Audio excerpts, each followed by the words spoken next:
During his first term in office, Donald Trump put forward, got Congress to approve, and then signed into law the United States, Mexico, and Canada Agreement, the USMCA, which served as a replacement for the North American Free Trade Agreement, also called NAFTA, passed during the Bill Clinton administration in the 90s. Trump insisted, up until just a few months ago really, that the USMCA was a great piece of legislation, one of his signature accomplishments. It benefits the United States. We made out like bandits. And it's up for review and renewal this year come July. And according to a new report from Bloomberg, Donald Trump has been going around asking his aides, how do I get out of this? This is not a good deal. This is horrible. I don't want to do it anymore. His signature piece of legislation that replaced something that he had attacked for years, NAFTA, as a horrible deal. The U.S. got screwed. So he made one where the U.S. wouldn't get screwed. And now he's telling aides, we're getting screwed. How do I get out of it?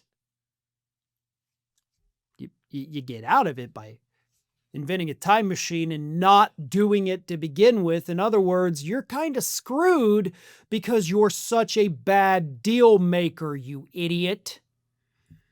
Let me read you this. An official in the office of U.S. Trade Representative Jamieson Greer told Bloomberg that under the current terms, the deal doesn't serve the interests of the United States. The Trump administration is exploring how to address issues identified.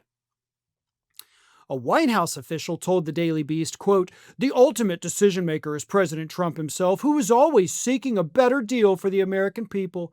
Any discussion about potential presidential action unless announced by the president himself is baseless speculation. Okay, so you guys are once again like flying off the handle on something that shouldn't cause you to fly off the handle, which means it's accurate. But it's not a good deal and it doesn't serve the best interest of the American public. So that begs the question, why'd you sign it? Why'd you create it? Why did you force this upon us if it's such a bad deal? Now that part, the White House is not going to give us answers to. They're not going to admit that, hey, maybe this wasn't a good deal from Trump. No, they're going to insist that it was a good deal. It was a great deal. It was the best thing he ever did.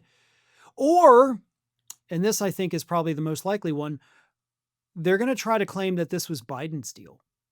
Or Obama's. I don't know. They'll go either way, either before Trump or after Trump, but they're going to run away and convince the dolts still wearing their MAGA hats that Trump never did this.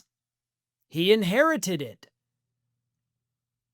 I guarantee you, they're going to try to pin this Trump legislation on somebody else and then say that, of course, we have to get out of it. Or if they don't try to pin the whole thing on somebody else, they're going to say, well, Biden came along and he changed the terms and it made it a bad deal. I had a good deal, but now it's a bad deal. So now we got to get rid of the deal. It was a bad deal to begin with, folks.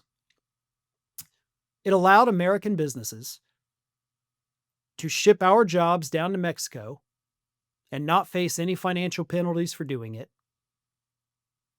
Basically doing exactly what NAFTA did, just under a different title. These are not good deals. These are not worked out by people who understand how trade works. They are made by people who benefit from the corporations, who then benefit from the legislation because the corporations fund their campaigns. That's what this is about. But why he wants to back out of it now, I don't know. It's weird. It's your thing. You did this. You have to own it. Thanks for watching, and if you are not already subscribed to the channel, please do so, and do not forget to like and comment and share widely among your friends.